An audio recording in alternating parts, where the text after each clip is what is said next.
sistema nervioso autónomo. Resulta que tenemos un sistema nervioso central, que es volitivo. Voy a dar la clase y les hablo a ustedes. Los mueve mi mano y mi sistema nervioso central volitivo es el que ordena mi mano. ¿No? Camino al sistema nervioso central.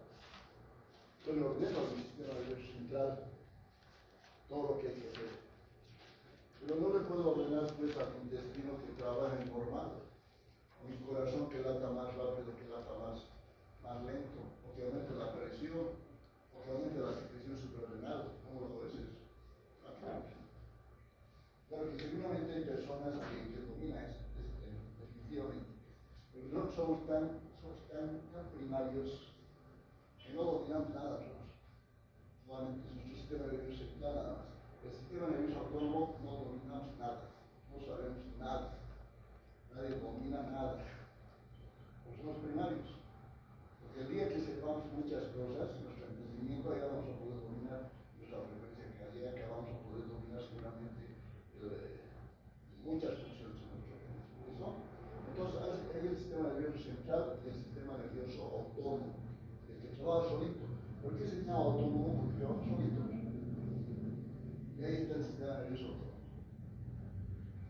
Por ejemplo, la frecuencia cardíaca se encarga del sistema nervioso autónomo. La respiración se encarga del sistema nervioso autónomo. Yo estaba hablando en este momento y mi pulmón está funcionando normal. Yo no lo estoy manejando. ¿Quién está manejando el sistema nervioso autónomo? El hígado está funcionando ahorita. Yo estoy hablando y necesito glucosa para poder salvar, necesito energía. ¿Y quién está funcionando eso? El sistema nervioso autónomo está haciendo funcionar para que haya glucosa en nuestro organismo. Yo no, el sistema nervioso autónomo. Entonces es lo que vamos a ver hoy día, el sistema nervioso autónomo. Y el sistema nervioso autónomo se divide en dos grupos, o en dos.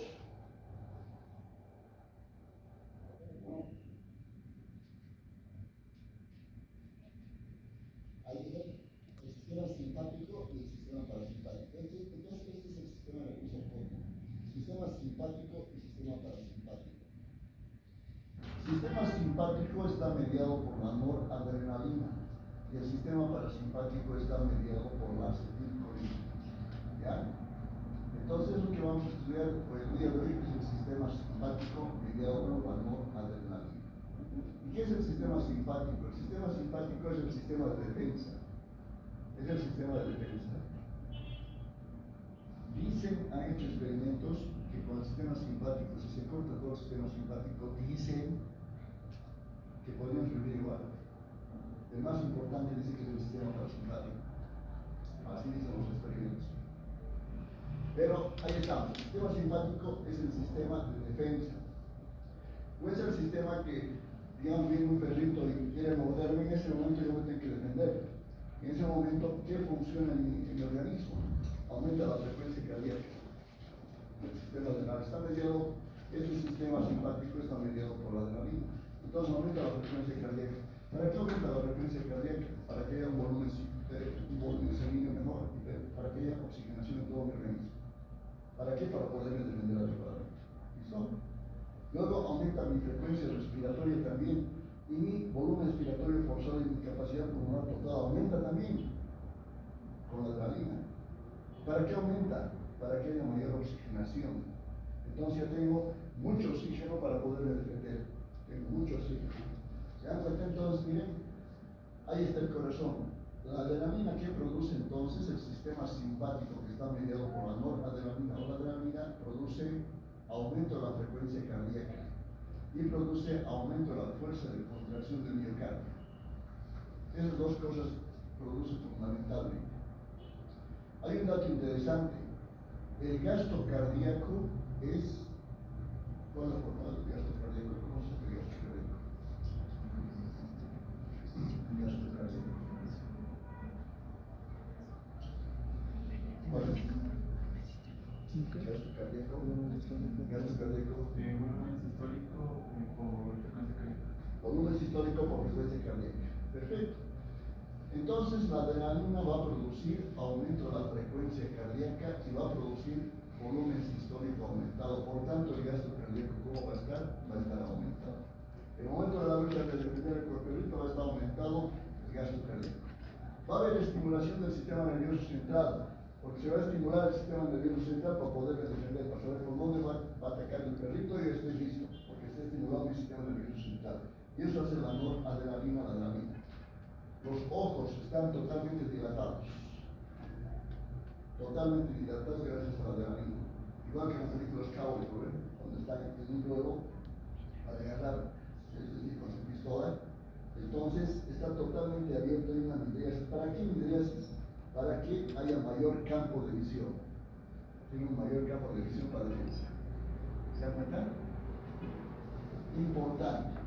Luego, la frecuencia respiratoria. Estás frente a un peligro y estás respirando rápido. Hay una taquipnia y está mejorando tu capacidad pulmonar total. Importante. La saturación de oxígeno, por tanto, está mejorando con la adrenalina. Interesante. En la piel hay aumento de la sudoración. Los deditos chiquitos están totalmente erizados porque te estás defendiendo. En el hígado, ¿qué se va a producir para que haya mayor defensa? Se va a producir gran cantidad de glucosa en el organismo, de gran cantidad.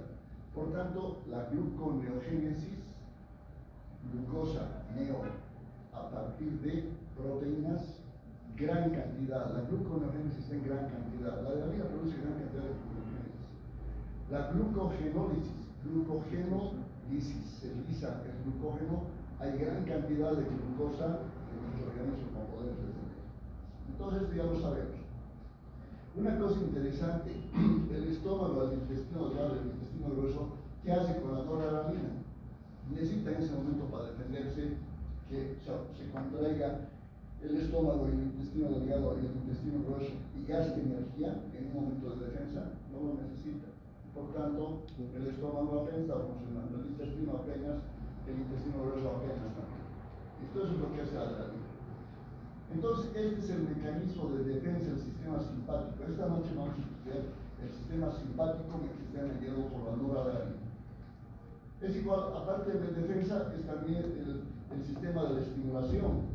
Por ejemplo, si pasa una chica linda, una frecuencia cardíaca alta, gasto cardíaco alto, la presión arterial está alta, la ves pasar a la chica, midriasis, hay una midriasis. O una chica, un chico también igualito, aunque ahora chico con chico, un montón de cosas. La situación es que produce taquicardia, aumento de la frecuencia respiratoria, aumento de la frecuencia cardíaca, midriasis, estimulación del sistema nervioso central y produce gran cantidad de glucosa. Y listo, ya está la adrenalina, ya la tenemos. Para que funcione la noradrenalina sobre todos esos órganos que hemos mencionado, necesitamos que actúen sobre los receptores. ¿Qué son los receptores? Hemos dicho, los receptores son proteínas ultra especializadas. ¿Recuerdan los receptores? De los tipos de receptores. Ahí tenemos los receptores alfa y tenemos los receptores beta. Se ha convenido en llamar receptores alfa y beta, podrían ser Z o X, pero se ha convenido en llamar alfa y beta, para que más o menos tengamos idea de qué tipo de receptores hay. Porque también hemos dicho que hay receptores que son desconocidos para nosotros, ¿no? En el hipotálamo, en el sistema nervioso central, no los conocemos. Eso se llama receptores huérfanos. Les he dicho que por eso la neurología recién estamos en partes primarias nosotros. Tal vez de aquí a unos 50 años, 60 años, recién ya conozcamos a profundidad nuestro sistema nervioso central. Ahorita conocemos, somos básicos. Se está iniciando el tema de la medicina, por decirlo así. Ahí están los receptores alfa y los receptores beta. Entonces, miren, la noradrenalina entonces actúa para poder actuar, por ejemplo, dilatando la pupila, actúa sobre los receptores alfa. Va la adrenalina sobre el receptor alfa y produce midriasis. Una cosa importante, ¿de dónde sale el sistema simpático? El sistema simpático indudablemente sale del hipotálamo. El hipotálamo es el tema central. Pero ¿por dónde salen los nervios preganglionales?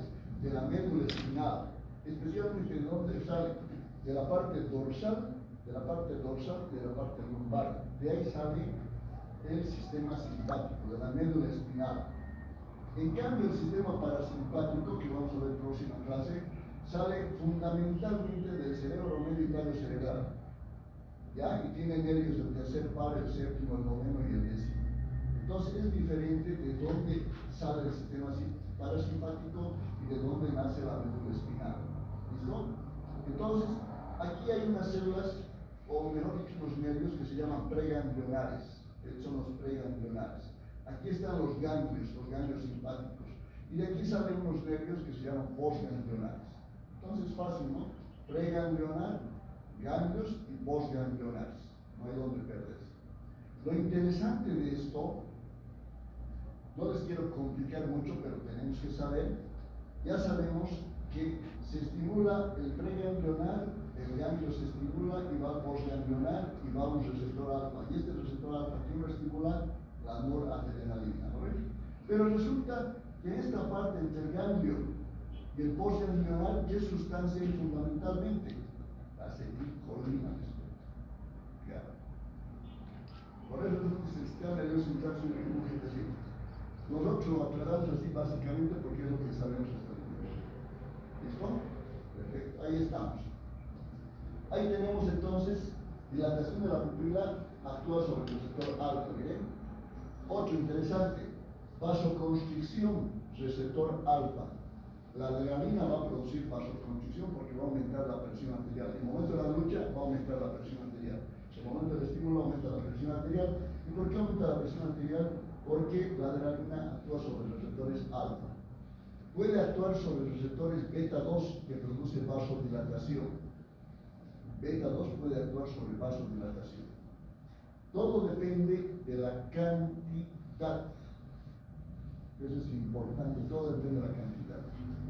La adrenalina, por ejemplo, ahorita yo estoy tranquilo, estoy viendo un paisaje, y la adrenalina comienza a actuar sobre las arterias coronarias a dosis bajas. Yo estoy estresado, estoy tranquilo. Actúa a dosis bajas y ¿qué produce? En las arterias coronarias estimula los receptores beta 2 y ¿qué va a producir? Vasodilatación. Imagínense, vasodilatación. Pero ahorita estoy en un momento estresante, ahorita en este momento, pues estoy entrando al examen final de farmacología, tengo que sacar el 100 sobre 100, una taquicardia, gran cantidad de adrenalina, vasoconstricción coronaria. Que la verdad, pues, puede haber insuficiencia coronaria y un impacto, imagínense. Claro, todo depende de la cantidad. Así que increíble es esto.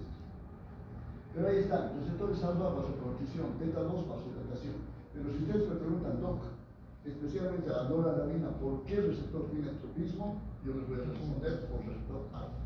Ya está. ¿Listo? Fundamentalmente hablar de adrenalina es hablar de vasoconstricción. Miren, sobre el receptor beta 1, ¿qué hace en el corazón?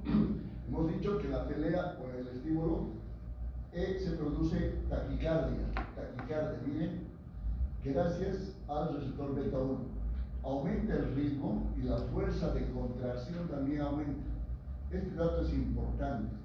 Aumenta la frecuencia, pero también aumenta la fuerza de contracción. ¿Y qué tiene que ver la fuerza de contracción? Tiene que ver el consumo de oxígeno. Mientras un medicamento te aumenta la fuerza de contracción del corazón, te aumenta el consumo de oxígeno. Eso es un dato bien importante. ¿Por qué?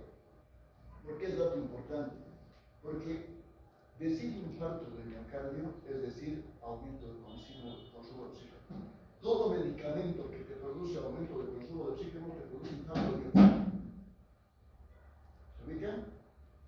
Si yo les digo, ¿qué medicamento vas a dar para un paciente con infarto de miocardio? Ustedes me van a decir, Doc, vamos a dar medicamentos que disminuyan el consumo de oxígeno. Le vas a poder dar la adrenalina, no, Doc. ¿Por qué? Porque aumenta el consumo de oxígeno. ¿Por qué aumenta el consumo de oxígeno? Porque aumenta la fuerza de contracción del miocardio. Necesita más fuerza. Y por tanto, al aumentar la fuerza, aumenta la cantidad de oxígeno. Ese es un dato que tenemos que tener en la cabeza. Hemos dicho que la adrenalina produce glucogenólisis. ¿Quiere? Glucogenólisis. El glucógeno se convierte en glucosa, eso se llama glucogenólisis, y es un efecto beta 2. Miren, la gluconeogénesis aumenta gracias a un efecto alfa, gluconeogénesis, que es glucosa a partir de proteínas, aumenta también, increíble. Miren el efecto alfa, contracción de la cápsula de la suprarrenal.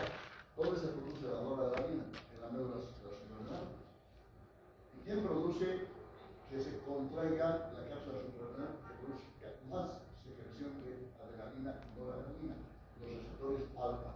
Gracias a la noradrenalina se produce estimulación de los receptores alfa y produce gran cantidad de noradrenalina. Interesante.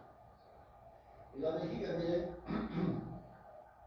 la vejiga hace una cosa interesante, la adrenalina. Produce cierre del esfínter de la vejiga. Se cierra el esfínter de la vejiga. Y disminuye la fuerza de destrucción de la vejiga.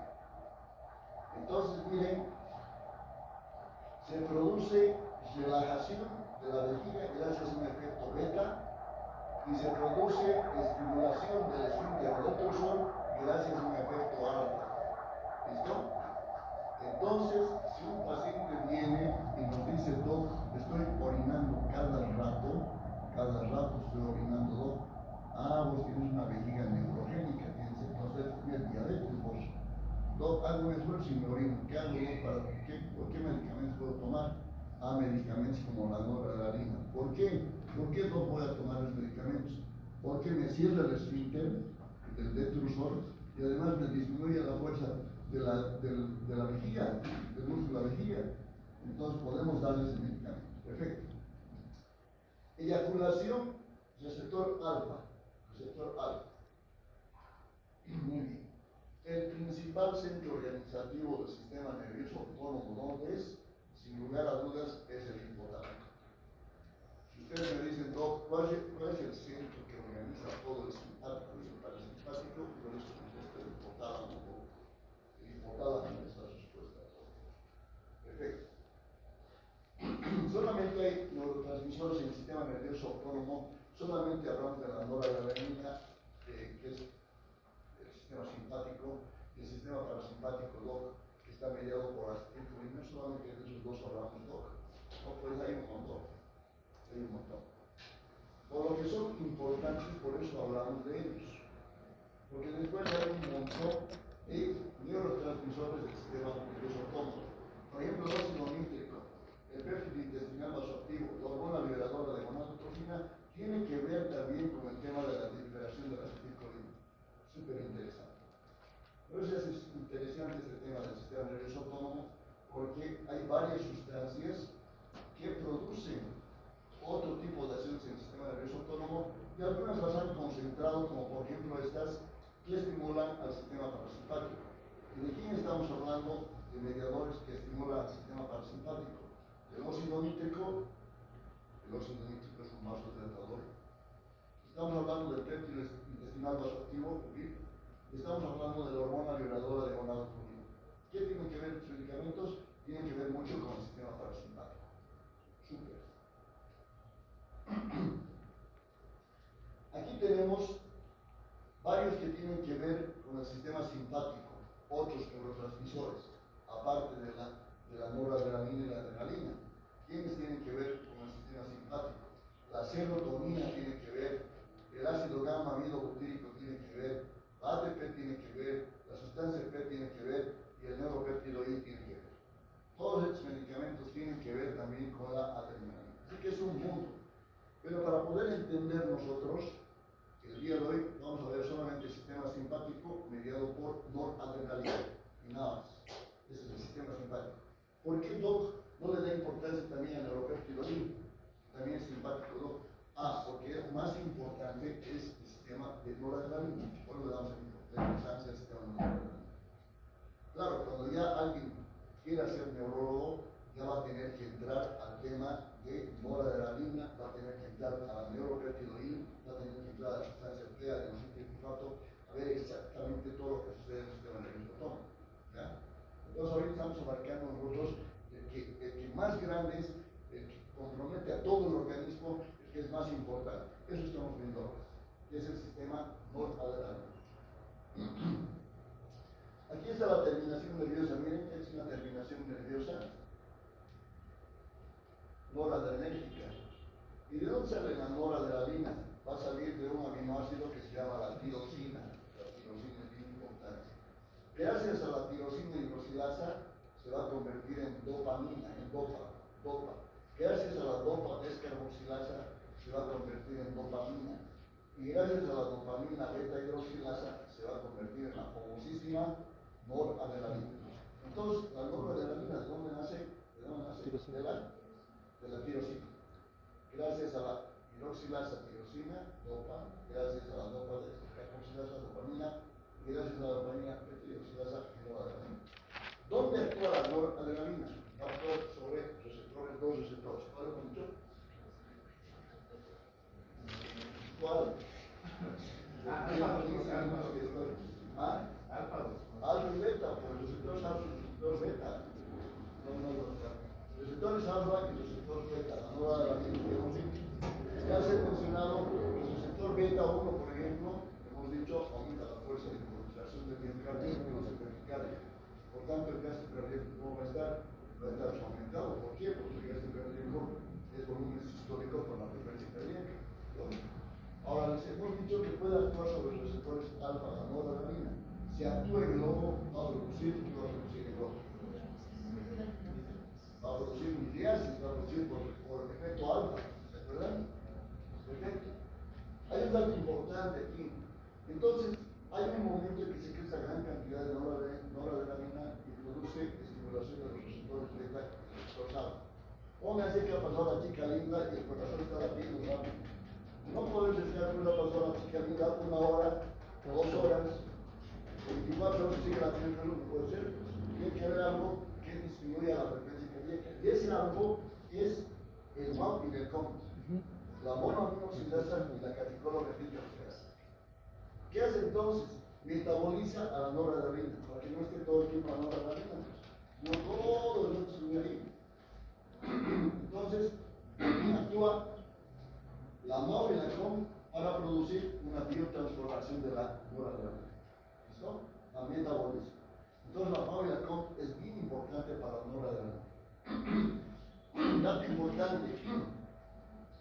Hay unas drogas, miren, que actúan indirectamente, las drogas simpático-miméticas. Estos medicamentos que ahora nosotros vamos a ver se llaman drogas simpático-miméticas. ¿Por qué se llaman simpático-miméticas? Hemos dicho que es el sistema nervioso autónomo simpático.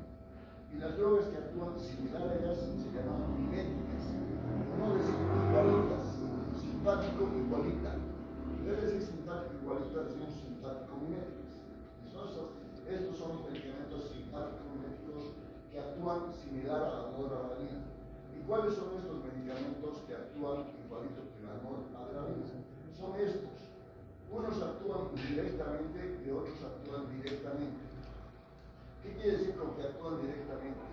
Actúan pues directo sobre los receptores alfa y sobre los receptores beta. Directamente. Por ejemplo, ¿cuál? La noradrenalina y la adrenalina. Nosotros tenemos ampollas de noradrenalina y adrenalina, donde van a actuar directamente sobre los receptores alfa y beta. Lógico.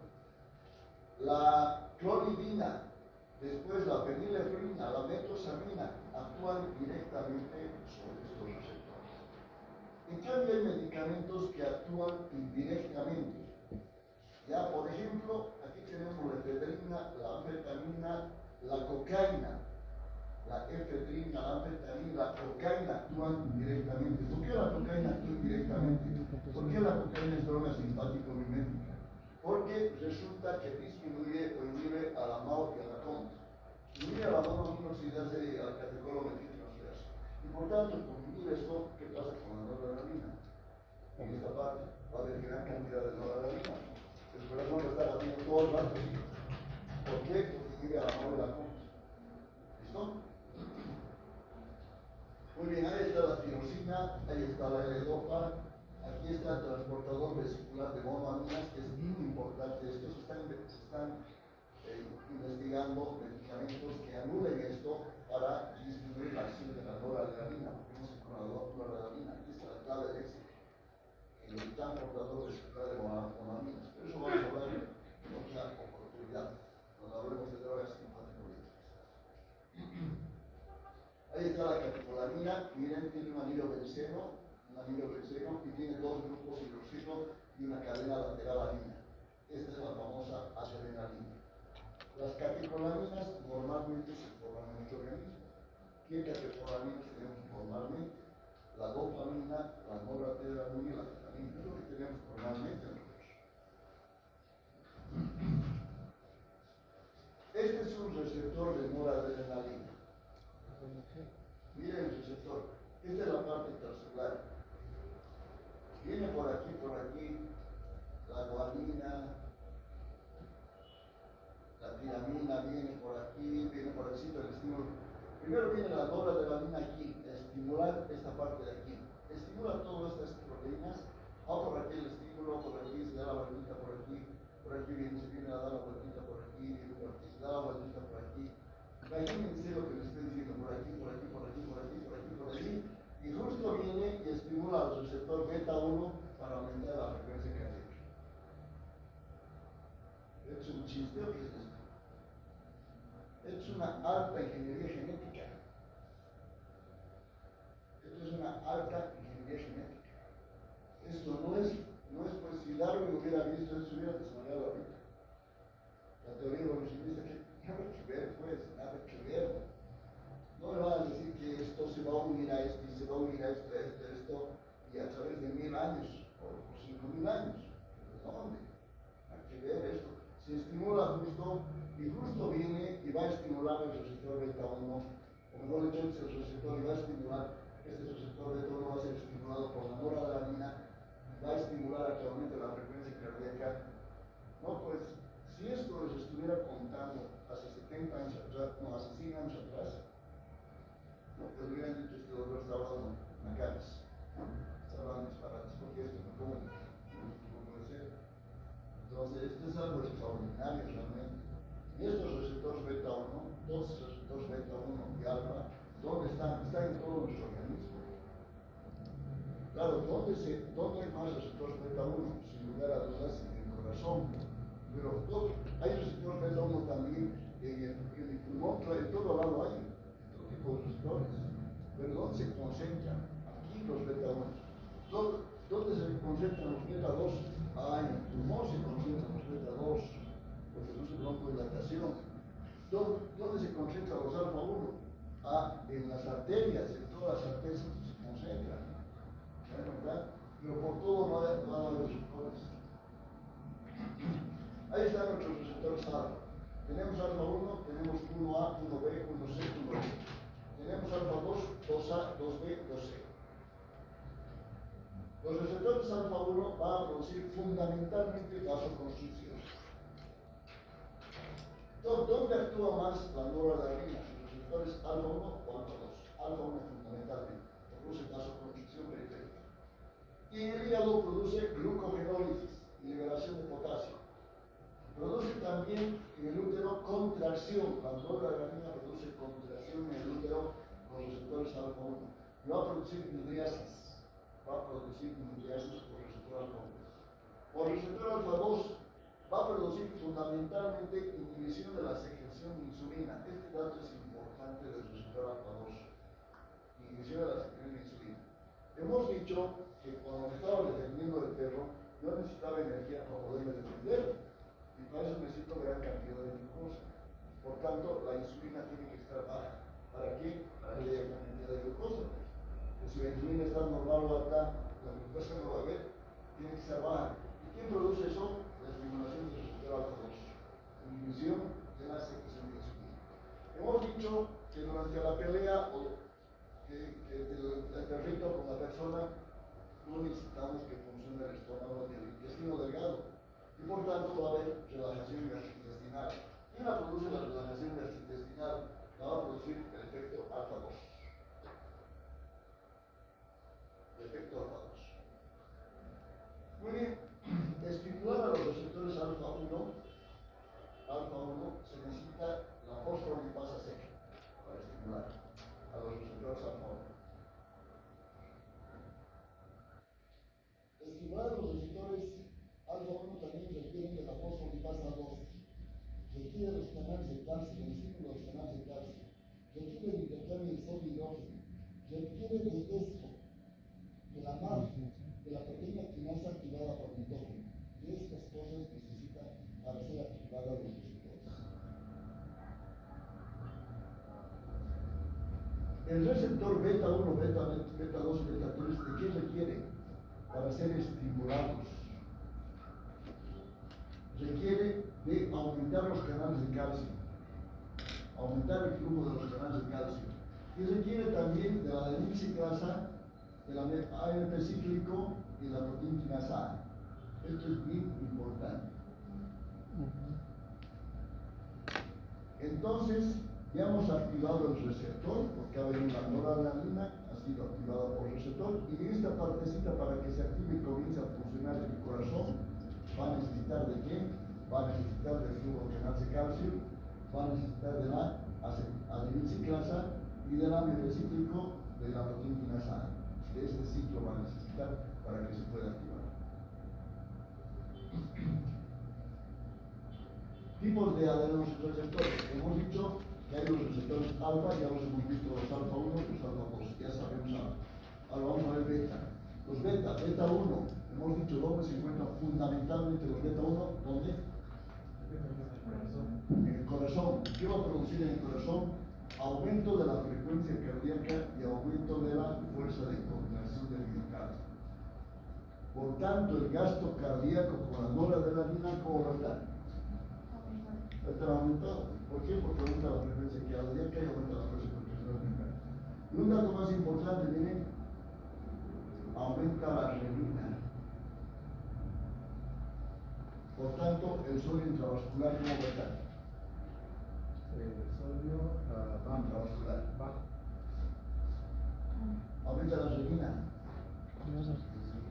Renina, angiotensina, aldosterona. Va a estar alto. Sistema renina, angiotensina, aldosterona va a estar alto. Si yo les digo en este momento y te pregunto a ti, ¿por qué aumenta la presión arterial con la noradrenalina? ¿Tu respuesta cuál es? Dan argumentaciones. Aumenta la frecuencia cardíaca, la fuerza con la que impulsa la sangre y el corazón, por lo tanto hay una mayor presión de las células de la sangre y las paredes, y además está reteniendo sodio y agua, lo que aumenta el volumen. Claro. Si ahorita me preguntan ustedes, están pasando fisiología, ¿cuáles son los 5 factores de la presión arterial? Ustedes me van a responder cuáles. 5 factores que determinan la presión arterial.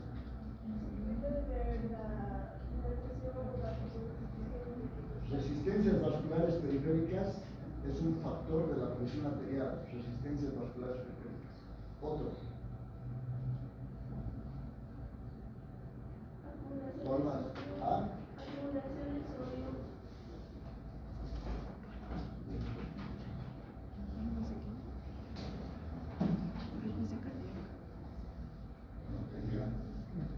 Aumenta la resistencia. Primero, resistencias vasculares periféricas, ¿lo ven? A ver, no tienen un para piso, ¿no?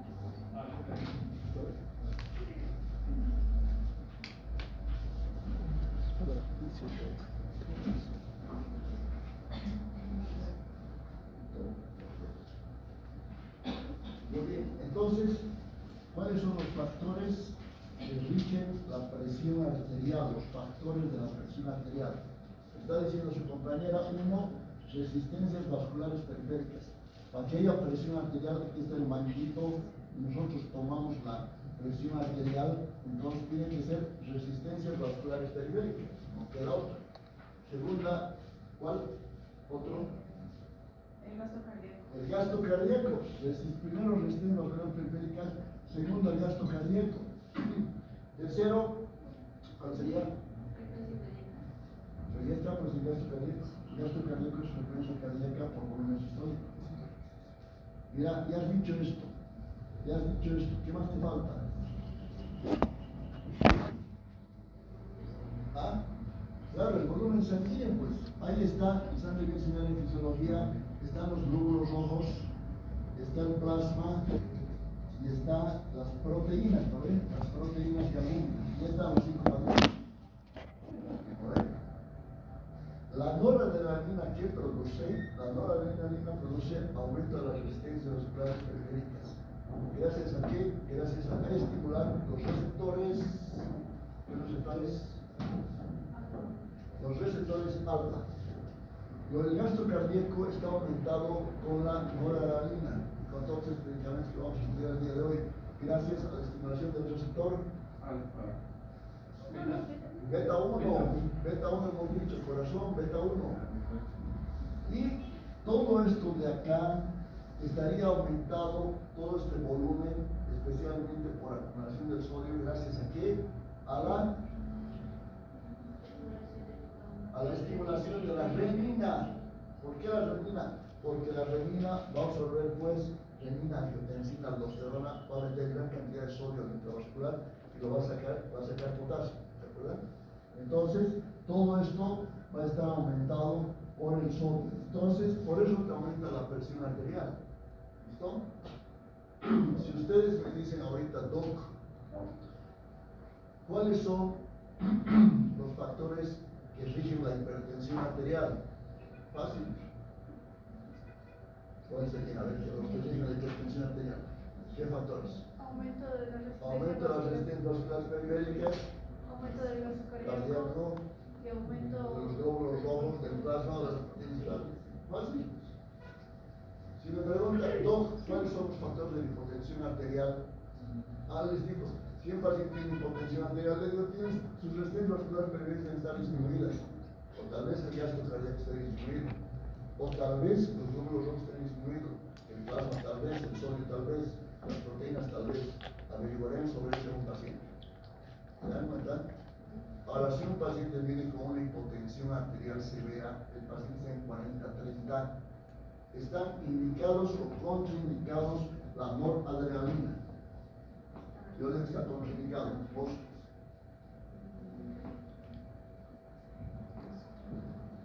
El paciente viene con 40-20, ahorita está en el servicio de química. Viene la enfermera y dice, doctora, ¿le doy noradrenalina o no le doy? Sí. ¿Le das noradrenalina? ¿Por qué? Porque está hipotenso el paciente, es una 40-20. ¿Y qué me va a hacer la noradrenalina? Me va a aumentar la resistencia vascular periférica, me va a aumentar la frecuencia cardíaca y me va a aumentar también todo el volumen. Dale noradrenalina. Listo. Le das noradrenalina y después de un tiempito el paciente está con presión de 110-70. Excelente. Súper. Vamos a cumplir nosotros. Otro dato interesante de beta 1 es que relaja gastrointestinal. Aquí habría que anotarnos dos cositas. ¿Se acuerdan de esto? Relajación gastrointestinal alfa 2, pero también relajación gastrointestinal beta 1. Hay algunas cositas raritas, pero las tenemos que saber, ¿no? Beta 1, relajación gastrointestinal, y alfa 2, relajación gastrointestinal. Luego vamos al beta 2.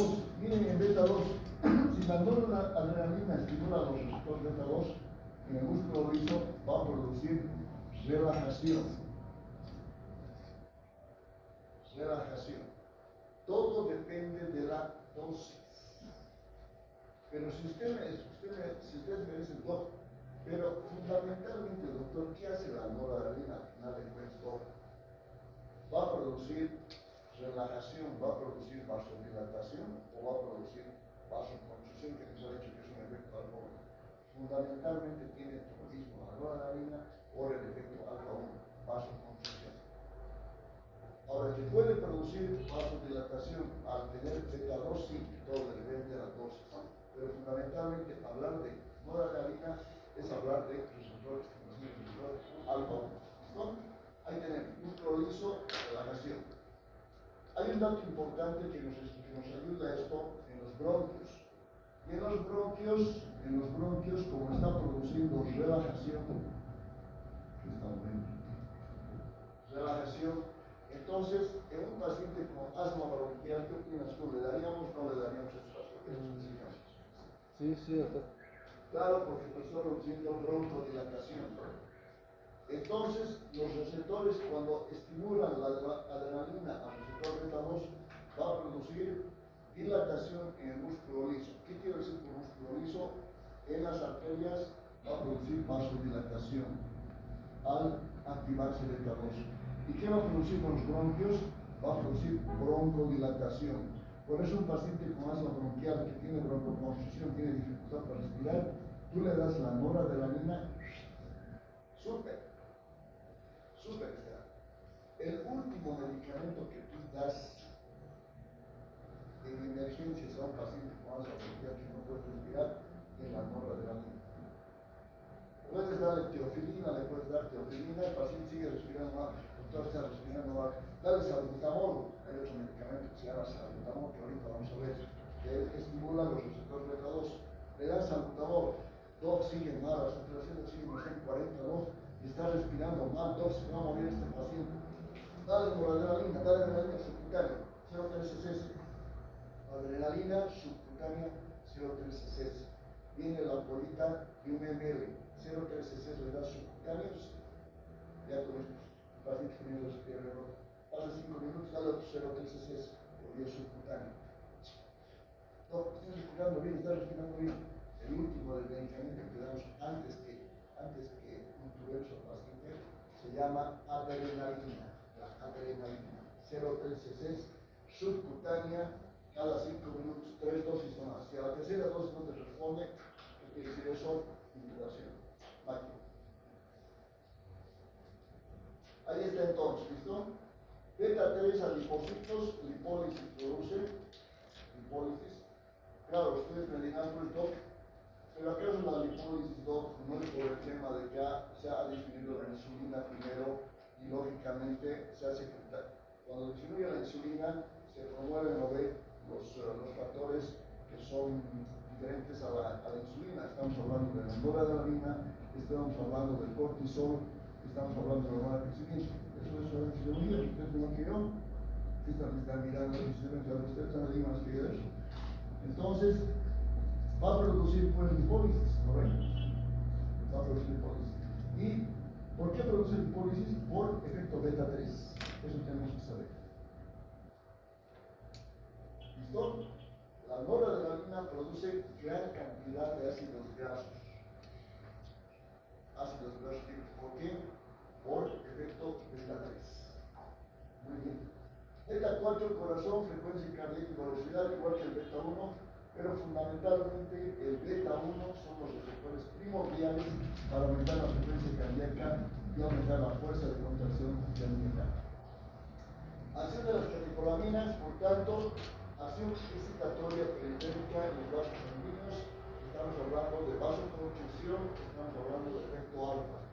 Acción inhibitoria periférica en pared intestinal, estamos hablando de que la noradrenalina produce depresión de la motilidad intestinal. En el árbol bronquial hemos dicho que produce broncodilatación. ¿Por qué? Gracias a la estimulación de receptores beta 2. Acción excitatoria cardíaca aumenta la frecuencia cardíaca y fuerza de contracción. Hemos dicho frecuencia cardíaca por volumen sistólico es gasto cardíaco, por tanto que aumenta gracias a la estimulación de los receptores beta 1. Acciones metabólicas, aumenta la glucogenólisis. En hígado hemos dicho, ¿no? Glucogenólisis, ¿recuerdan? La gluconeogénesis, el beta 2 aquí, y hemos dicho el alfa 1, ¿se acuerdan? De la glucogenólisis. Ácidos grasos libres. Hay gran cantidad de ácidos grasos libres en un paciente cuando das noradrenalina, claro, por el efecto beta 3 hemos dicho que hay ácidos grasos libres en gran cantidad. ¿Va a aumentar o va a disminuir la secreción de insulina? Hemos dicho que va a disminuir la secreción de insulina. ¿Qué efecto es ese? Es el efecto alfa 2, hemos dicho. Por tanto, al disminuir la secreción de insulina, ¿cómo va a estar la glucemia? Va a estar elevada.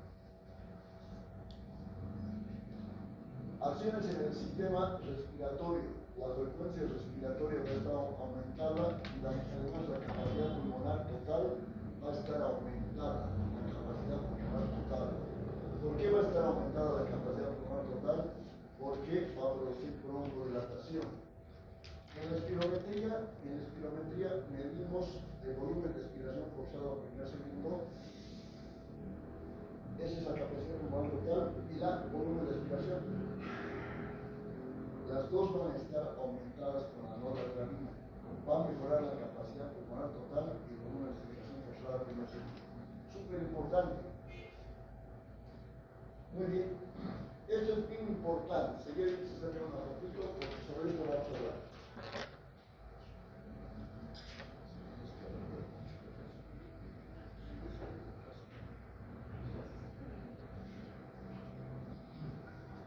Una fotito, sáquenme por favor.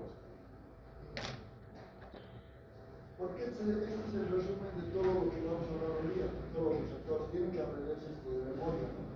Otro es internacional. Ya se trabajó. Porque yo les pregunto, por ejemplo, ¿cuáles son los agonistas alfa 1? Ahora vamos a comenzar a hablar de los medicamentos que actúan igual que la noradrenalina. ¿Cuáles son estos? Agonista alfa 1. ¿Cuál es? Fenilefrina, nafazolina. Entonces eso requiere conocer ustedes. ¿Cuáles son los alfa 1? Fenilefrina, doc, etilefrina, nafazolina. Ya. Efecto alfa 1, ¿qué produce? Vasoconstricción, doc, a todo nivel, por el efecto alfa 1. Resulta que estos medicamentos que solamente producen vasoconstricción no se utilizan para aumentar la presión arterial, sino para qué se utilizan como descongestionante nasal. En este momento, por ejemplo, yo tengo mucha secreción de moco. ¿Por qué? Porque mis arterias están abiertas aquí. Y como están abiertas, hay traslado de plasma, gran cantidad de plasma y secreción de moco. Le doy fenilefrina o etilefrina, se produce vasoconstricción. Ya no hay moco, ya no hay secreción de moco, se ha tapado totalmente, ya no hay secreción, se ha producido una vasoconstricción. Entonces, agonistas alfa 1, ¿cuáles son? Fenilefrina, etilefrina, nafazolina. ¿Para qué sirve? Vasoconstricción, vasoconstricción especialmente en rinitis alérgica o en rinitis viral, para eso damos dos.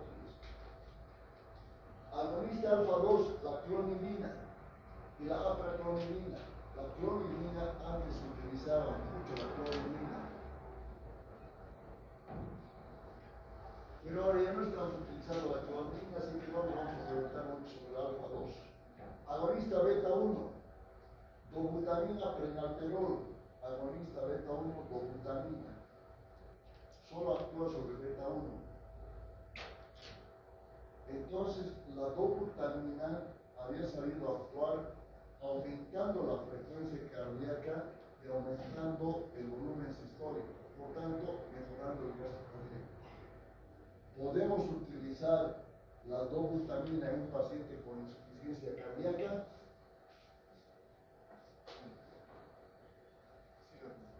Pues puedes darle, pues. ¿Por qué? Porque te aumenta la fuerza de contracción del miocardio, que mejora el volumen sistólico, que mejora el gasto cardíaco, y por tanto la dobutamina podemos dar, porque es un efecto beta 1. Agonista beta 2, ¿qué medicamentos estamos hablando? Salbutamol, la terbutalina, la ritodrina, salbutamol y terbutalina. Estos medicamentos estimulan los beta 2. ¿Dónde están fundamentalmente los beta 2? Están en el pulmón. ¿Y qué producen? Bronchodilatación. Doc, ¿se puede utilizar el salbutamol para asma? Sí. ¿La terbutalina para asma? Sí. ¿Qué tiene que ver la ritodrina aquí, Doc? Resulta que en el útero hay también receptores beta 2 en el útero. Resulta que algunas veces viene una gestante y dice, doc, después que se trabajo de parto. ¿Por qué se hace el trabajo de parto? Hay una contracción muy fuerte aquí y está durando ya, me ha controlado a mi esposo, pues son 20 segundos. El médico me ha dicho, si dura 30 segundos o más de 20, ya tiene que ir con el hospital, así me ha dicho, a ver, espera un ratito, y se contrae fuerte, si es una contracción. ¿Cuántos meses tienes? ¿Cuántos meses está de gestación tienes? Yo apenas estoy en el sexto mes. Sexto mes, la hora del parto, muchas veces se va a morir. Aunque le demos prednisona o corticoide para que haga maduración pulmonar, se va a morir 6 meses. No se va a poder. Entonces, ¿qué vamos a hacer? Tenemos que utilizar un medicamento que disminuya las concentraciones del útero. ¿Qué medicamento es el doc? Se llama ritodrina, se llama. ¿Por qué? Porque va a producir un agonismo beta 2,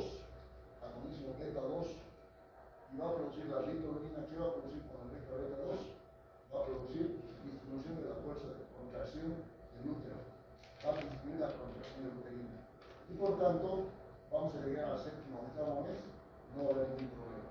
Hasta el séptimo mes, por lo menos, ¿qué utilizamos la ritonina? Y ustedes me preguntan, Doc, perdón, una preguntita.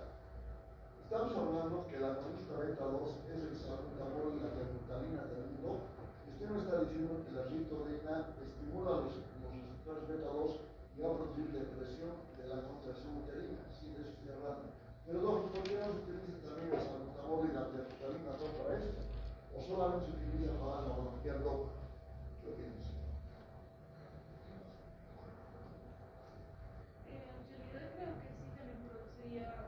También se puede utilizar el salbutamol y la terbutalina para inhibir el trabajo del parto. Entonces, para inhibir el trabajo del parto tenemos 3 medicamentos. Ya no solamente la ritonina, tenemos el salbutamol y tenemos ¿cuál? La terbutalina. Agonista del isoproterenol no utilizamos mucho beta 1, beta 2, beta 3, estimula el isoproterenol, pero no utilizamos. Esto sí utilizamos. Bien, la adrenalina tiene efecto alfa 1, alfa 2, beta 1, beta 2, beta 3 y dopa 1. Esto tenemos que saber. Tiene efecto alfa 1, alfa 2, beta 1, beta 2, beta 3 y dopa 1. En cambio, la noradrenalina, miren, solamente tiene alfa 1, alfa 2, beta 1 y beta 3. No actúa sobre beta 2 y dopa 1. La noradrenalina. Tenemos un paciente con asma bronquial, los bronquios están cerrados. Viene a la consulta, lo ocultamos y hay sibilancias. Decimos es un asma bronquial, los bronquios están cerrados. ¿Qué opinas de a este paciente darle noradrenalina? No le va a servir para nada. ¿Por qué? Porque no actúa sobre beta 2. Nada que ver. Solamente la adrenalina sí puede actuar sobre beta 2 y por eso le da asma bronquial. El salbutamol sí podemos darle en asma bronquial porque afecta a beta 2. ¿Se dan cuenta? Y claro, imagínate, hace rato les he dicho, el último medicamento de un paciente con asma bronquial es darle adrenalina 0,3 subcutánea cada 5 minutos. Cuidado que se confunda y les venga la enfermera y les diga, Doc, ¿le puedo dar? Usted ha dicho la noradrenalina, no Doc, porque es igualito a la adrenalina. Sí, dale la noradrenalina, 0,3 es el impacto cada vez por el paciente mínimo. Tienen que ir a verdad, si no saben, tienen que ir a leer otra vuelta. ¿Cuál dijo el doctor en farmacología? No la reina. Repito, señora, voy a ver si está viviendo afuera. ¿Va? Y tienen que ir a leer antes de colocar. Porque después ya, claro, tienen que leer. Porque si no tuvieron instrucciones de que van a estar en esa mano, va a tener que salir, tienen que ir a preparar. Para estar seguro, tienen que estar seguro de ver la medicación. Ahí está. Miren la dopamina que es linda. Alfa 1, beta 1, beta 2, dopa 1, dopa 2. Super. La dopamina. Entonces yo les pregunto y ustedes me responden rapidito, me responden. Adrenalina, alfa 1, alfa 2, beta 1, beta 2, beta 3, dopa 1. La dopamina, alfa 1, beta 1, beta 2, dopa 1, dopa 2. Porque si no saben esto, no vamos a poder saber sobre cómo va a actuar este medicamento y sobre qué patología vamos a dar. No vamos a poder. Por si yo les pregunto, ¿qué te parece la fenilefrina de un paciente con insuficiencia cardíaca? ¿Qué te parece? No tiene que ver. Es la agonista alfa 1, ¿qué va a hacer? Va a producir vasoconstricción peor para una insuficiencia cardíaca. No va a ayudar nada. No produce aumento de la frecuencia cardíaca. No ayuda en nada. ¿Qué te parece el salbutamol de un paciente, que te digo, con hipotensión arterial? Claro, el beta 2 puede producir vasodilatación, puede producir hipotensión severa, el salbutamol. Entonces hay que tener cuidado. Imagínense un paciente con asma bronquial y una hipotensión arterial. Viene el paciente, dice, doc, estoy respirando mal. Las culpas sibilancias. Está con sibilancias. ¿Ya? ¿Cómo es la presión arterial? ¿Cuánto es la presión arterial? 60, 40, 2. Dale salbutamol. Sí, ¿dónde ves salbutamol? Sí, dale salbutamol. Salbutamol. Dale 2 horas, 3 veces al día. Doc, la presión está en 30-20. Y está bajando, Doc. ¿Ha hecho paro cardíaco, Doc? El salbutamol. Había sido peor por el dilatador, pero no olvidé que era vasodilatador. También ya tengo una presión arterial y tengo hipotensión arterial. Esto tenemos que dominar bien. Y tenemos que hacer ese razonamiento. ¿Por qué ese razonamiento lo tiene que hacer ahora? Ahora ustedes me dirán, Doc, ya nos enseñaron sobre alfa 1, beta 1. ¿Qué le viene usted aquí a poner sobre el dopa 1? ¿Qué es Doc? El dopa 1, dopa 2. ¿Qué es eso, Doc? Aquí está. Los receptores dopaminérgicos, el dopa 1 y el receptor dopaminérgico dopa 2. Ya está. ¿Dónde están los receptores dopa 1 y dopa 2? Se encuentran en todo el cuerpo humano, todo el cuerpo. Por eso se nos ha calificado dopa 1 centrales, en el sistema nervioso central, y dopa 1 periféricos. Hay centrales y periféricos. Los centrales, los receptores dopaminérgicos dopa 1, miren, están en el núcleo caudado, en el putano, sustancia negra, núcleo amigdalino, núcleo accumbens, fundamentalmente el sistema límbico y hipotálamo. Los centrales. Consigue una estimulación de la actividad locomotora y exocriminalidad. Los dopa 1 periféricos, estos nos interesa harto. Los dopa 1 periféricos. ¿Por qué nos interesa harto los dopa 1? Porque miren, están localizados en el músculo liso de las arterias, de la vasculatura renal, en el riñón, mesentérica, coronaria y cerebral. ¿Se dan cuenta? ¿Qué quiere decir esto? Que cuando la noradrenalina actúa sobre los receptores de dopa 1, ¿qué van a producir? Van a producir vasodilatación renal, van a producir vasodilatación mesentérica, van a producir vasodilatación coronaria y van a producir vasodilatación cerebral. Estos dopa 1 periféricos son los más importantes. Teníamos los dopa 2 centrales, que están también igualito que esto, están ubicados en el hipotálamo, fundamentalmente cuerpo estriado, todo eso. La función tiene canales de calcio y activa canales de potasio. Y los dopa 2 periféricos niegan la liberación de catecolaminas. Los que más nos interesa de todo esto para hablar de noradrenalina es los dopa 1. Los dopa 1. ¿Por qué? Porque son vasodilatadores a nivel de vasodilatación a nivel dopa 1. La noradrenalina con el estimulador dopa 1.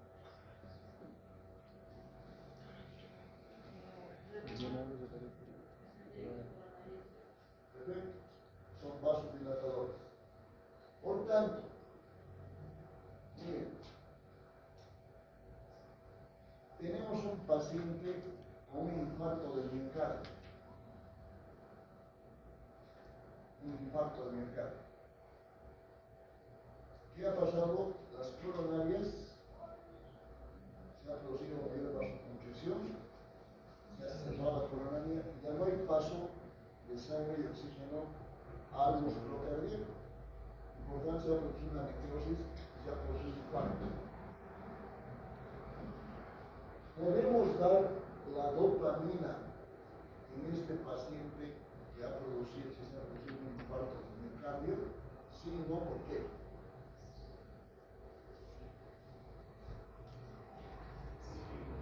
¿Por qué le puedes dar?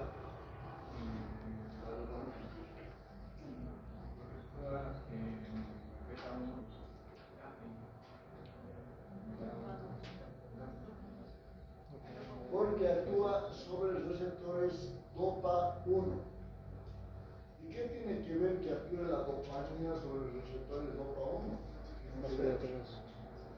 Porque produce vasodilatación coronaria 2. Y si hay vasodilatación coronaria, ¿qué va a producir? Mayor flujo sanguíneo, mayor oxigenación y el paciente va a estar bien. ¿Listo? Tenemos un paciente con una insuficiencia vascular cerebral. Una insuficiencia vascular cerebral.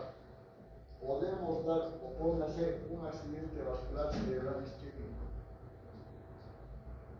Se ha cerrado la arteria, se ha hecho una vez isquémica. ¿Por qué? Porque la arteria se cerró y ya no recibe sangre del cerebro. Y si no recibe sangre del oxígeno, se produce necrosis. No hay otro. ¿Podemos dar la dopamina? Sí. Podemos dar la dopamina. ¿Por qué podemos dar la dopamina? Porque se produce una vasodilatación. ¿Listo? Si un paciente viene, la enfermera viene y te dice, doc, el paciente en 24 horas está orinando 20 centímetros cúbicos, su creatinina está en 7 miligramos por decilitro, y diagnóstico puede ser ese paciente. Su creatinina está en 7 miligramos por decilitro y el paciente se ha orinado 20 centímetros cúbicos. Es una insuficiencia renal. Es una insuficiencia renal. ¿Podemos dar en un paciente con insuficiencia renal la dopamina? Podemos dar. ¿Por qué podemos dar? Porque va a producir vasodilatación arterial. ¿Qué va a producir? Se va a mejorar la cantidad de plasma, se va a mejorar la función de la diuresis. Y listo. ¿Se ubican? Listo. Hay receptores de dopamina D3, D4, D5. Tenemos un mundo para hablar, podemos hablar. Tengo material para hablar. Pero les estoy hablando lo más importante, ¿no? Porque si no van a salir de aquí. Muchos saben así. Pero quiero que sepan que hay dopamina, receptores D3, sistema límbico, receptores D4, hipotálamo, receptores de hipocampo. Tenemos esto, tenemos este tipo de receptores. Hablaremos sobre las catecolaminas, la adrenalina del corazón. Hemos dicho que aumenta la frecuencia cardíaca, sí, aumenta la fuerza de contracción del miocardio, y sí aumenta la fuerza de contracción del miocardio, ¿no ven? Si aumenta la fuerza de contracción del miocardio, ¿cómo va a estar el consumo de oxígeno? Va a estar aumentado. Sí. ¿Por qué va a estar aumentado? Primero porque aumenta la fuerza de contracción del miocardio y además porque aumenta la frecuencia cardíaca. ¿Listo? Perfecto. Aumenta también la velocidad de conducción. ¿Por qué aumenta la velocidad de conducción? Porque se produce taquicardia.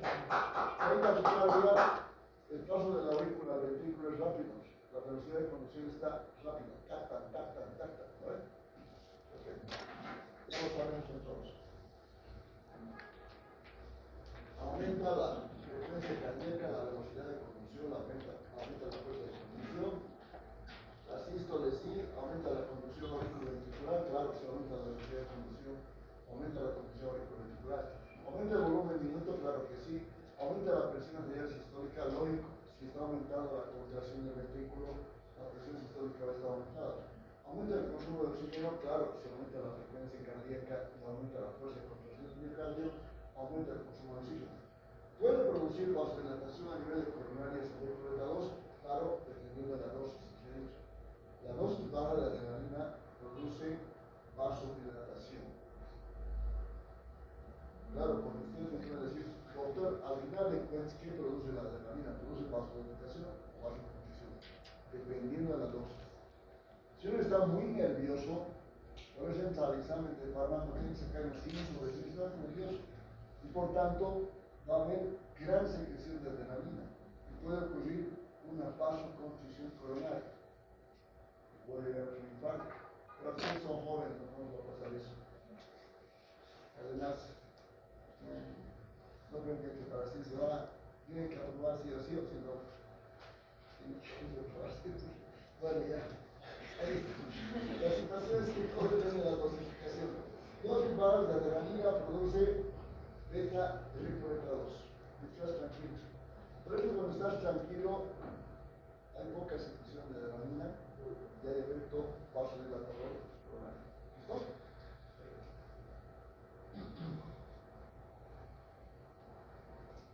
Aquí tenemos un cuadrito bien interesante. hablaremos de la noradrenalina. Tiene efecto alfa 1, hemos dicho, tiene efecto beta 1, produce, por tanto, vasoconstricción periférica, produce aumento de la fuerza de contracción del miocardio y produce aumento de la frecuencia cardíaca. ¿Ven? Ahí está. Aumenta la frecuencia cardíaca, aumenta el gasto cardíaco y, por tanto, las resistencias vasculares sistémicas están aumentadas. ¿Listo? Perfecto. La adrenalina tiene efecto alfa 1 igual, tiene efecto beta 1 igual, pero tiene efecto beta 2, la adrenalina, beta 2. ¿En qué se difiere la noradrenalina de la adrenalina? Se difiere o es diferente porque la noradrenalina no tiene efecto beta 2 y la adrenalina tiene efecto beta 2. Esa es una cosa importantísima, ya importante. Y por tanto, las resistencias vasculares periféricas van a ser menores con la adrenalina. Las resistencias vasculares periféricas van a ser menores con la adrenalina. ¿Y por qué van a ser menores con la noradrenalina? Porque tiene un efecto beta 2. ¿Qué es un efecto beta 2? Produce vasodilatación. ¿Se dan cuenta? Si yo les pregunto, en un momento dado les digo, ¿cuál es el mejor medicamento para aumentar la presión arterial de un paciente que está con presión de 40-20? La respuesta va a tener que ser la noradrenalina. ¿Por qué la noradrenalina? Porque va a producir mayor resistencia vascular sistémica. Pero no, ¿por qué produce mayor resistencia vascular sistémica? Porque no tiene efecto beta 2, no produce vasodilatación. La adrenalina produce entonces también resistencia vascular sistémica aumentada, sí, pero no tanto como la noradrenalina. ¿Pero por qué no produce resistencia vascular sistémica tan aumentada como la noradrenalina? Porque tiene un efecto beta 2. Tiene un efecto beta 2. Ese es el punto fundamental. ¿Listo? Punto fundamental. Y otra cosa fundamental es que la adrenalina produce mayor aumento de la frecuencia cardíaca que la noradrenalina. La noradrenalina no aumenta tanto la frecuencia cardíaca como la adrenalina. Entonces, cuando yo les pregunto cuál es la diferencia entre adrenalina y noradrenalina, ustedes me tienen que decir, doc, la adrenalina tiene un efecto beta 2. La noradrenalina no tiene efecto beta 2, por tanto, la noradrenalina, las resistencias vasculares sistémicas son mayores, doc, producen más hipertensión, más vasoconstricción. ¿Listo? Un primer dato. Un segundo dato. La frecuencia cardíaca, ¿cómo está con la adrenalina? Muy aumentada está, doc. La noradrenalina, ¿cómo está? Más baja, doc. Más baja que la adrenalina. ¿Se dan cuenta? Eso es lo que quiero que me digan. Vamos a volver a repetir. ¿Qué diferencia la noradrenalina con la adrenalina respecto a la frecuencia de las resistencias vasculares sistémicas? La noradrenalina va a tener una mejor, va a elevar más lo que es la resistencia vascular sistémica, ¿cómo se dice? Y la adrenalina no tanto, pero la adrenalina sí va a tener un mayor aumento de lo que es la frecuencia cardíaca y la noradrenalina no. Perfecto, súper. Entonces, aquí resulta una cosa interesante. La noradrenalina aumenta las resistencias vasculares sistémicas, pero no te aumenta tanto la frecuencia cardíaca. Es un dato súper archi importante esto. ¿Por qué? Porque al aumentarte la resistencia vascular sistémica te va a aumentar la presión arterial, pero no te va a aumentar la frecuencia cardíaca y por tanto el consumo de oxígeno va a estar disminuido. Por tanto, tenemos ahorita en terapia intensiva o en medicina interna un paciente con una presión arterial de 60-40, tipo denso. Pero además el paciente nos ha dicho, doc, tengo un dolor intenso aquí. Hemos tomado el electrocardiograma. Y el electrocardiograma nos dice que hay infarto agudo del miocardio. ¿Utilizarías la noradrenalina?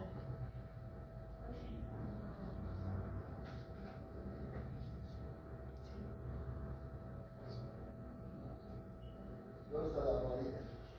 Sí, sí sería, doctor. ¿Por qué utilizarías? Porque realmente hizo, como la hormona de la misma aumenta la resistencia bacteriana. La primera cosa, le va a dar a un paciente, este paciente con un estado de choque, que se siente que está choqueado el paciente, está hipotenso y tiene infarto, le va a dar porque va a aumentar la presión arterial. Perfecto. ¿Por qué? Porque mejora las resistencias vasculares periféricas. Perfecto. Y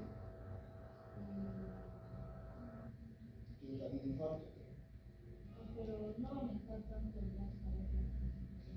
No va a aumentar tanto la frecuencia cardíaca, por tanto el consumo de oxígeno ¿cómo va a estar? Va a estar disminuido. ¿Se va a notar? ¿Se ubican? Vamos a dar a un paciente con hipotensión arterial, infarto o miocardio, le vamos a dar la noradrenalina. ¿Por qué? Como tiene hipotensión arterial, voy a aumentar las resistencias vasculares sistémicas y voy a mejorar la presión arterial. Pero ¿por qué le voy a dar también si es un infarto o un miocardio? Porque la frecuencia cardíaca no va a aumentar mucho, como la adrenalina, no va a aumentar. Y por tanto, como no va a aumentar mucho, el consumo de oxígeno va a estar disminuido. Va a disminuir porque no está produciendo taquicardia. Y hemos dicho una regla importante: todo medicamento que produce mayor consumo de oxígeno produce más infarto de miocardio. Y todo medicamento que produce menor consumo de oxígeno, menos infarto de miocardio. Y por tanto, la noradrenalina está produciendo disminución de la frecuencia cardíaca y está disminuyendo el consumo de oxígeno. ¿Se ubican? Ahora, si le damos a este paciente adrenalina, ¿qué le va a suceder a este paciente con adrenalina? El paciente con estado de choque, infarto de miocardio.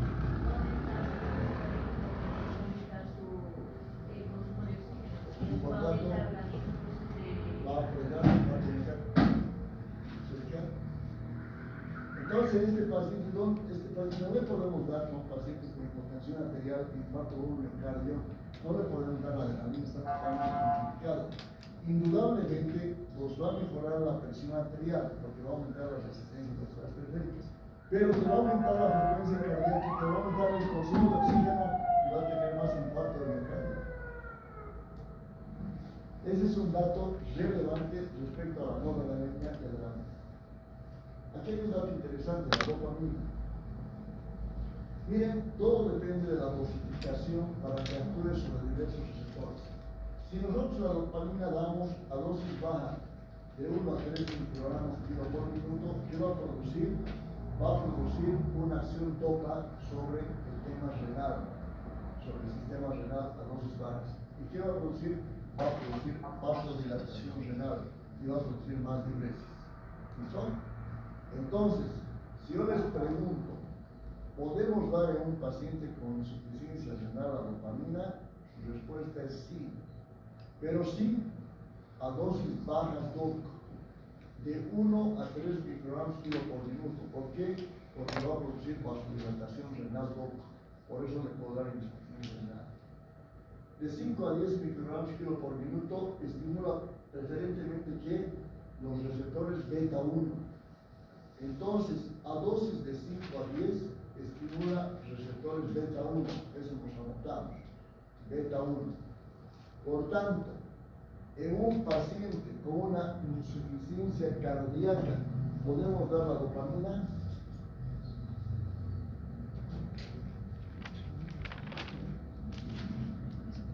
¿Podemos dar? Podemos dar. ¿Por qué podemos dar? Porque estimula qué receptores? Beta 1. ¿Cuánto le puedo dar? De 5 a 10 microgramos kilo por minuto. De 11 a 20 microgramos kilo por minuto produce fundamentalmente efecto alfa 1. Alfa 1. Tenemos a un paciente con una presión arterial de 40-20. Podemos dar la dopamina y a qué dosificación. ¿Se le puede dar de 11 a 20 microgramos? Claro, podemos dar la dopamina de 11 a 20 microgramos kilo por minuto. ¿Se dan cuenta?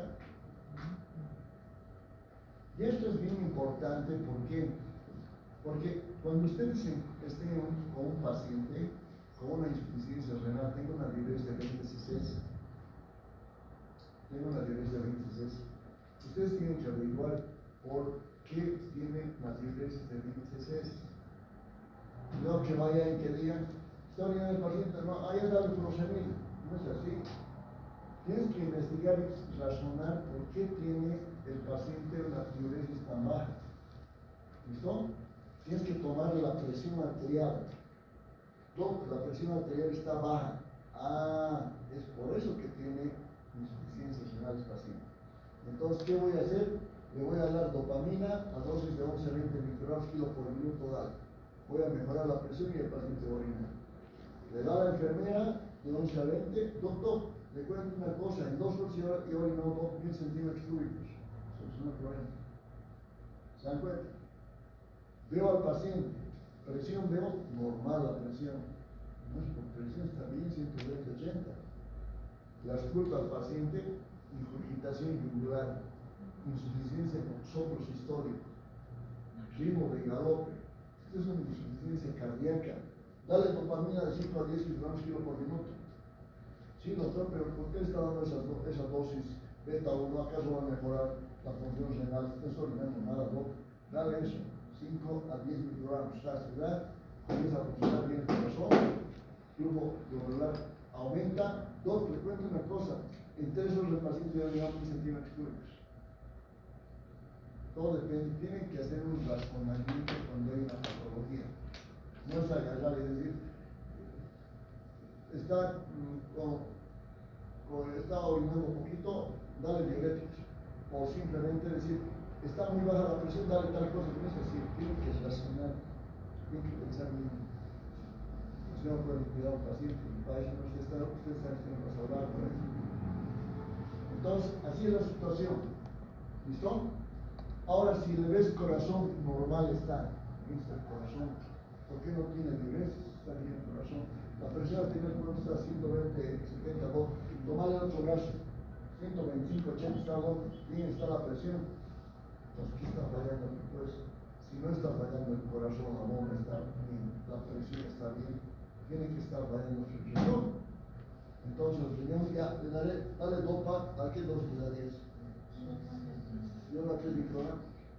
Le das una 3 microgramos, todo lo que le cuento que está bien, me dices es. Listo, tenemos solución al problema.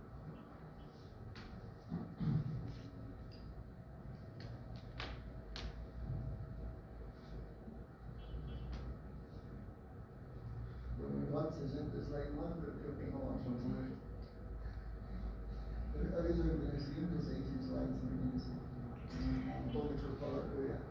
Se saca la hora. Este código es bien interesante. ¿Por qué? Porque miren, verifica la acción de la adrenalina y de la noradrenalina en la frecuencia cardíaca. ¿Quién tiene mayor frecuencia cardíaca? ¿La adrenalina o la noradrenalina? Hemos dicho que la adrenalina, ¿no ves? Miren, este cuadrito te dice, la adrenalina debe tener más frecuencia cardíaca y la noradrenalina poca frecuencia cardíaca. Entonces, el ejemplo que les he dado en pacientes con infarto de miocardio, vas a tener que dar la noradrenalina. Si te confundes y le das la adrenalina, está fregosa, porque va a ser más infarto de miocardio. Ahora miren, aquí dice la presión arterial. Miren, la adrenalina va a producir una presión arterial sistólica elevada. Pero la diastólica, ¿cómo va a estar? Va a estar baja la diastólica. La sistólica está elevada y la diastólica está baja. ¿Por qué la diastólica está baja? Porque produce vasodilatación. ¿El efecto beta 2? Sí, porque el efecto beta 2 tiene efecto vasodilatador también. Por eso, la presión sistólica está elevada alfa 1. Beta 2, miren, presión diastólica está baja. ¿Cómo puedes explicar eso? Que la adrenalina esté sistólica alta y la diastólica baja por el efecto beta 2. En cambio, mirad, la noradrenalina, la sistólica y la diastólica están aumentadas. ¿Por qué? Porque no tiene efecto beta 2. Entonces, a un paciente con hipotensión arterial, ¿le vas a dar un medicamento que la sistólica esté elevada y la diastólica esté baja? o le vas a dar un medicamento que la sistólica y la diastólica se alta? ¿Cuál es?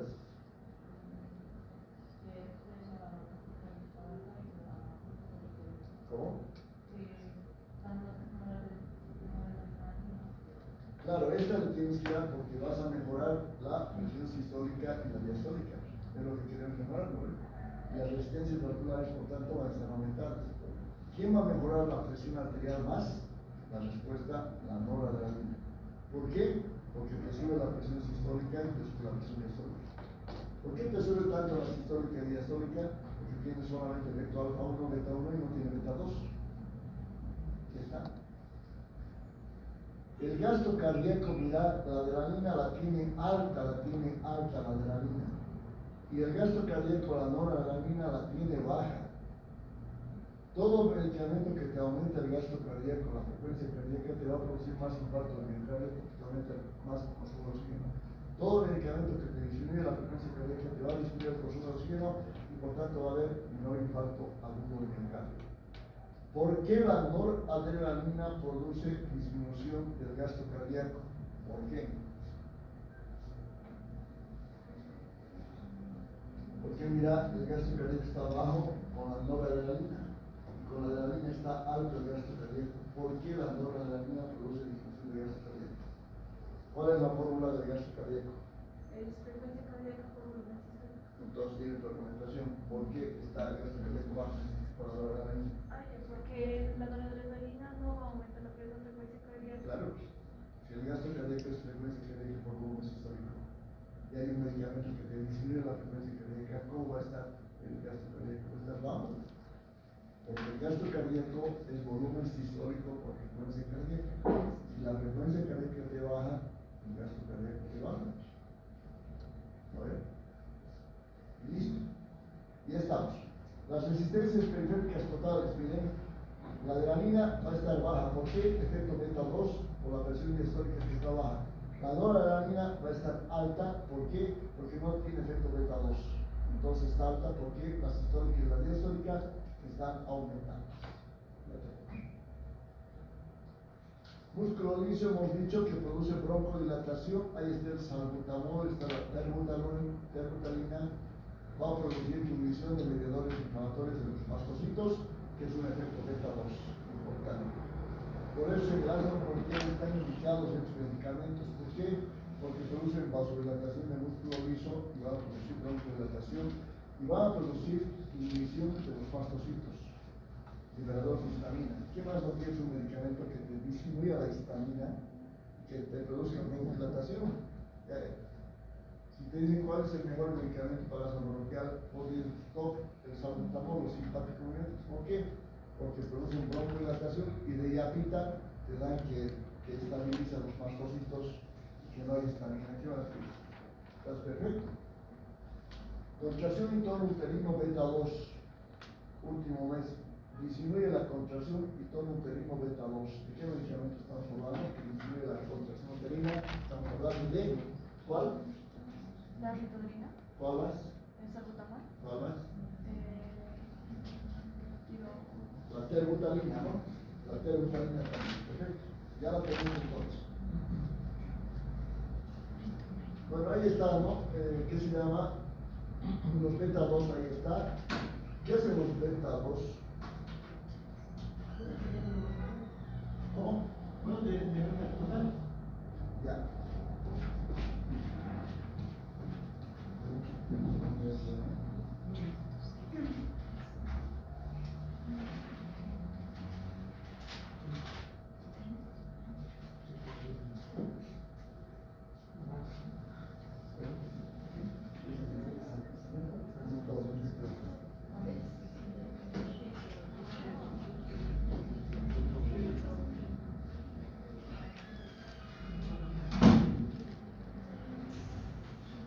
Ya, entonces, ¿qué hacen los beta 2 en salbutamol? Inhibe la adenosiclasa.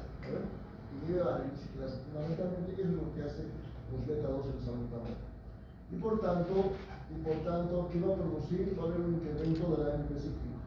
Aquí está el ATP, y ¿qué me transforma en AMP? La adenosiclasa. Y si estimulas con salbutamol de biciclasa va a formar más cantidad de ARP cíclico. Si quiero producir ARP cíclico, va a producir relajación del músculo liso y va a producir inhibición de la degranulación de los mastocitos. ¿Qué hemos dicho, no? Ya lo pasamos. Relaja músculo gastrointestinal, hemos dicho efecto alfa 2 y beta 1. Hemos dicho que cuando estamos defendiendo el perrito, ¿para qué necesitamos que funcione el estómago, el intestino? No tiene nada que ver. Hay depresión aquí, relaja músculo gastrointestinal. Es un efecto alfa 2 y beta 1. En vejiga disminuye el detrusor de la vejiga, disminuye la fuerza de contracción del detrusor de la vejiga, que es un efecto beta, y contrae el esfínter interígono, que es un efecto alfa. Entonces, si el paciente viene y te dice, yo cada rato me orino, cada rato estoy orinando, ¿no? Hago un esfuerzo y ya me orino. Se contrae esto se dilata y el paciente todo el tiempo anda orinando. Eso se llama vejiga neurogénica. Son los pacientes diabéticos, los pacientes viejitos. Entonces, orinando cada rato que hago. No podía operar, perdón, y cerrarlo esto para que no haga pipí. No, le voy a dar un medicamento simpático mimético, le voy a dar loco.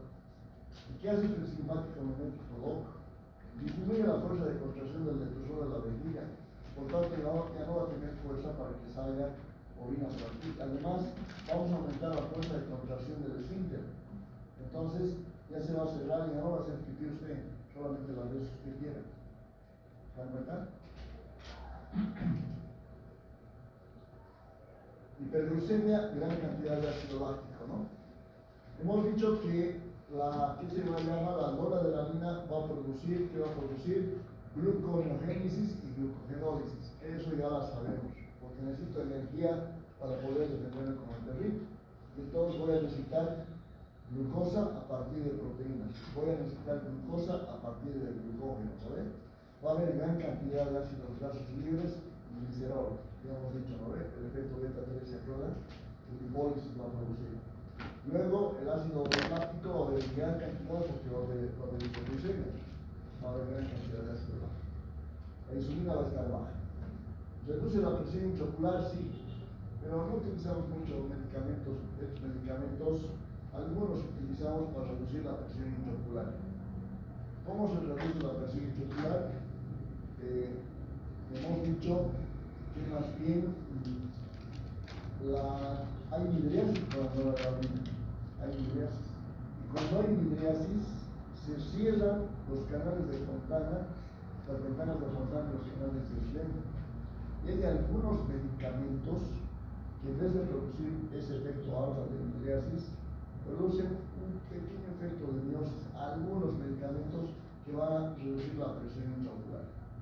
Pero no les voy a complicar mucho el tema. Lo que yo quiero que mantengan en la cabecita es que la adrenalina y la noradrenalina tienen efecto alfa y va a producir midriasis. Y hasta ahí estamos.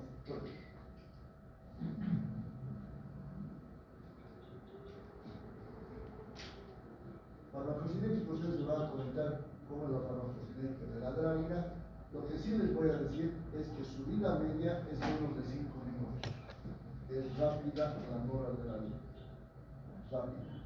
Por eso es que la noradrenalina nosotros la preparamos en una dextrosa al 5% fisiológico, y le colocamos unas 2 ampollas de noradrenalina y calculamos. ¿Se dan cuenta? No a la dopamina. Porque si yo agarro y le coloco dopamina ahorita así inestable, menos de 5 minutos me dura. La acción se ha metabolizado. La presión aumenta, digamos, por 5 minutos, no voy a querer realmente la presión 5 minutos, después caiga a lo que estaba. No, pues hay que darle por intravenosa, ¿no es? Este dato es importante. ¿Cuál es su vida media entonces de la adrenalina?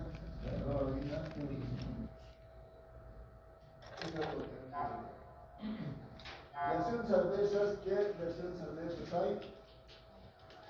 Si le damos noradrenalina, va a producir taquicardia. Si va a producir taquicardia, va a producir arritmias cardíacas. Puede producir una taquicardia sinusal. Normalmente hacer corazón, le doy adrenalina, taquicardia sinusal. Puede haber hipertensión arterial. Puede haber hemorragia cerebral. Con hipertensión arterial se rompe una arteria y se hace una hemorragia cerebral. Puede haber una angina de pecho a dosis alta. ¿Por qué puede haber una angina de pecho con adrenalina? Con la adrenalina porque aumenta el gasto cardíaco. Porque aumenta el gasto cardíaco, aumenta la frecuencia cardíaca y va a producir más consumo de oxígeno y va a producir impacto del miocardio. Además de que va a haber vasoconstricción coronaria. ¿Por qué? Por un efecto alfa va a haber. Ya está todo dicho. A dosis altas. Ahí está. La taquicardia es un evento ventricular. Reacciones adversas, extrasístoles y arritmias, fibrilación ventricular, vasoconstricción, hipertensión arterial, ansiedad, palpitaciones, taquicardias. Claro que tienen que pensar por eso para dar estos medicamentos. Tienen que pensar bien si están dando correctamente o no están dando correctamente. ¿Listo? Porque si un paciente tiene una hipotensión arterial, una de 60-40, y tiene antecedentes de fibrilación auricular o taquicardia auricular, no le vas a dar para mejorar la presión a un paciente que tiene fibrilación auricular, no le vas a dar adrenalina. Lo terminas de liquidar. ¿Se dan cuenta? Si un paciente, digamos, viene con una taquicardia, ya le tomaron previamente que tiene taquicardia auricular, está bajando a 120 su presión cuánto está, dice la 60-40 dólares, está bajando doble. Le pondremos doctora adrenalina, le pondremos más adrenalina, está bajando su presión. Le falta adrenalina, su frecuencia cardíaca, fibrilación ventricular se mueve. Tienen que pensar bien lo que van a colocar. Bien tienen que pensar.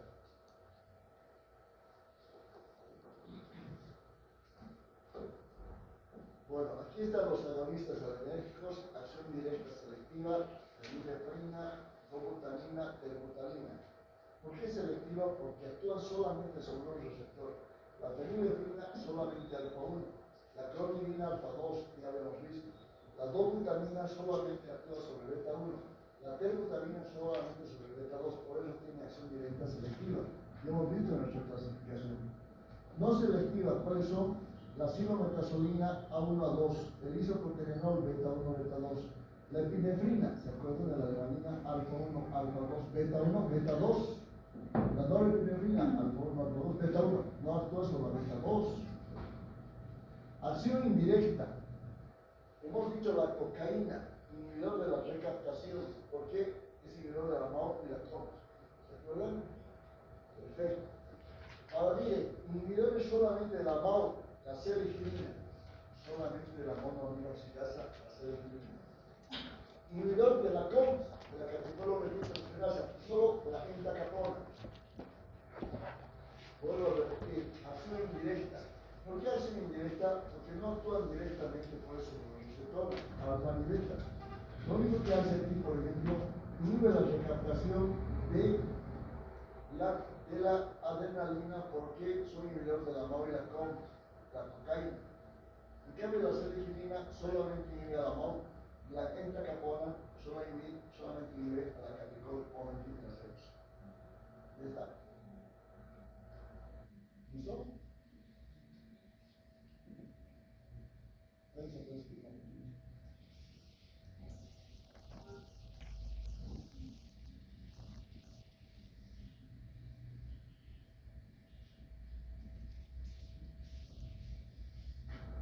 Bueno, ya ahí la vamos a parar. Dobutamina, los beta-2 que son interesantes, el salbutamol y la terbutalina, duran de 4 a 6 horas, son beta-adrenérgicos de acción corta, y tenemos los de acción larga, el indacaterol, el formoterol, el salmeterol, el olodaterol. Estos estamos utilizando actualmente para el asma bronquial. Han debido ver el formoterol y salmeterol, ha llegado a morir los. Bueno, después hay varias cosas de que hablar. Las anfetaminas también es un mundo de las anfetaminas. Y llegamos a indicaciones terapéuticas, rapidito, aplicaciones cardíacas, bradicardias. Podemos dar en bradicardias estos medicamentos, la adrenalina y noradrenalina? Claro que sí, si producen taquicardia, intraorbital podemos dar. En un paro cardíaco podemos dar la adrenalina, claro, se da el paro cardíaco es adrenalina. Enfermedad pulmonar obstructiva crónica, enfermedad pulmonar obstructiva crónica, los bronquios están cerrados. Podemos dar estos medicamentos, el salbutamol, la fentanila, la dilatación, claro, está indicado en el EPOC. Estados de shock, ya hemos discutido la adrenalina, la noradrenalina, ¿cuál vamos a dar? Estados de hipotensión, insuficiencia cardíaca, la dobutamina. ¿Qué más? Enfermedades alérgicas. Enfermedad alérgica, otro medicamento que es muy bueno para la alergia es la adrenalina. La adrenalina. ¿Por qué? Porque es un bloqueador de la histamina. Luego, a ver qué más. Inhibición de las contracciones uterinas, podemos dar estos medicamentos. Inhibición de contracción uterina. Paciente que viene a los 6 meses de embarazo, paciente de contracción uterina. La litonina hemos dicho que sí, pues ustedes han dicho. Úlceras pépticas en endoscopía, ¿podemos dar? Sí, podemos dar. Es una úlcera. Aquí pónganse que tengo una úlcera en el estómago. Lo que me ha hecho es renegar y no ha contestado, una úlcera. Ahí está sangrando la úlcerita. No voy a decir tampoco lo que es exactamente. Pero está sangrando la úlcera, entonces, ¿qué hago? Le meto el endoscopio. ¿Y qué hago? Hago infiltración a la úlcera. ¿Le infiltro con qué? Con adrenalina. ¿Qué hace la adrenalina? Produce vasoconstricción. La produce vasoconstricción, se acabó. ¿Qué es lo que hacemos? Porque ahora ya hay la complasma. Antes utilizamos mucho la adrenalina. Pero ahora ya hay la complasma. Aplicación cardíaca, paro cardíaco, sí. Hay varios estudios muy interesantes aquí. La cuestión es que puedes dar 1 miligramo y ve cada 5 minutos.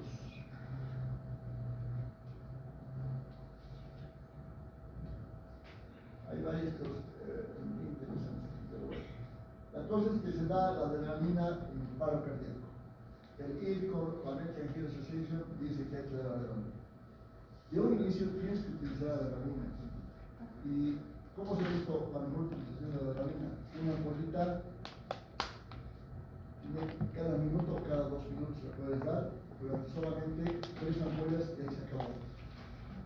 Y luego tienes que utilizar atropina de un paciente con paro cardíaco. ¿Por qué? Porque si sigues utilizando adrenalina, produce vasoconstricción a nivel hepático y puede producir necrosis hepática. Por eso, cuando hay paro cardíaco, claro, tú vas al paciente, le haces un masajito, todo, le pones adrenalina, 1 dosis, otra adrenalina, 2 dosis. Tercera y sigues con más hay 3 dosis, suficiente, porque la 4ª dosis ya te va a producir necrosis hepática. Entonces ya tienes que tener cuidado. Y hay veces hay que darle atropina al paciente. ¿Listo? No hay que darle todo el rato de la vida. Después, ¿qué más? Este estudio GOLD del 2022 es una iniciativa global para enfermedades crónicas pulmonares, estudio GOLD del 2022, ha salido del 2025. Es muy interesante este estudio. ¿Y qué dice? Que hay que utilizar broncodilatadores. ¿Y qué broncodilatadores hay que utilizar? Los simpaticoiléticos.